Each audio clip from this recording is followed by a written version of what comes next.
For all of us here in this church, we thank God for the dedication 19 years ago, this church was dedicated in honor of our patron, Saint Anthony of Padua.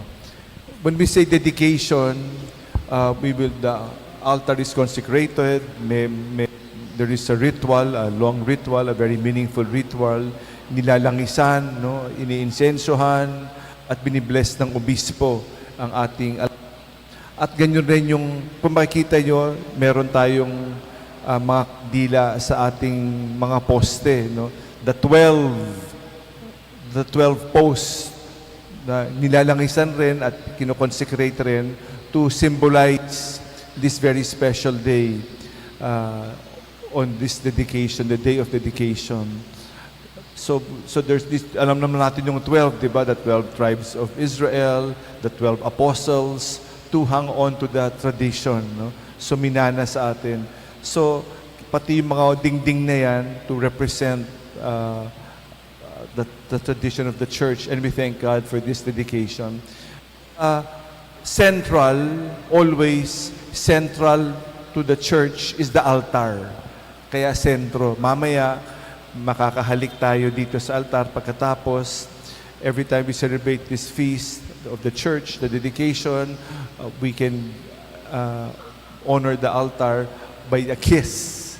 If you wish, you can do that. Ang altar, sa bawat kanto, may cross doon eh. You will see the cross. So there will be, you can have 4 lines. You can kiss the cross of the altar after Mass. How important it is, no, what a kiss is, no, how important the kiss is. Alam naman natin, no, ang halik ay simbolo ng pagmamahal. Ang halikan natin si Jesus. Christ is represented by this altar because it is in this altar He made and offered His sacrifice. Ito yung sakripisyo eh, ang sakripisyo ng altar. Ang altar natin, where we make our offerings. We all need to make sacrifices. Kailangan ng sakripisyo eh. No? Ang pumunta dito, ang magbigay, mag-alay, all of this entails sacrifices. Pag walang sakripisyo, walang kabuluhan eh. Alam naman natin, kailangan natin ng sacrifice eh. Unless a grain of wheat dies and falls to the ground, it remains just a grain of wheat. But if it dies, no, it bears much fruit. Magbubunga eh. Magbubunga kung ito ay tunay na sakripisyo. Hindi siya magiging buto dahil sa sakripisyo, ito ay tunay na magbubunga ng marami. And we thank God for this wonderful tradition of the church, as we thank God for the dedication of this church.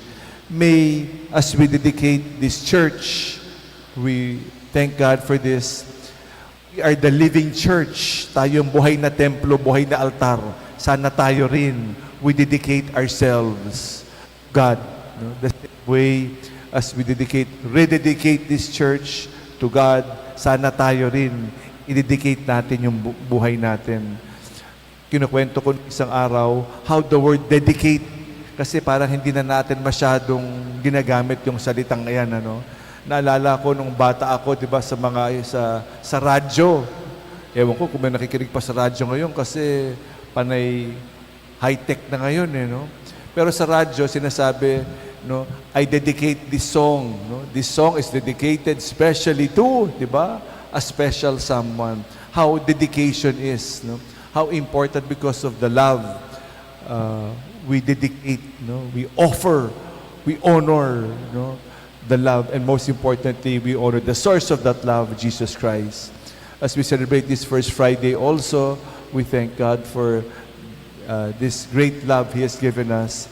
The love, as we dedicate and rededicate this church to the love of God for each and every one of us. Salamat sa kapistahan na ito. At dahil dito, it is a solemnity, we have the Gloria, and we have also the Creed.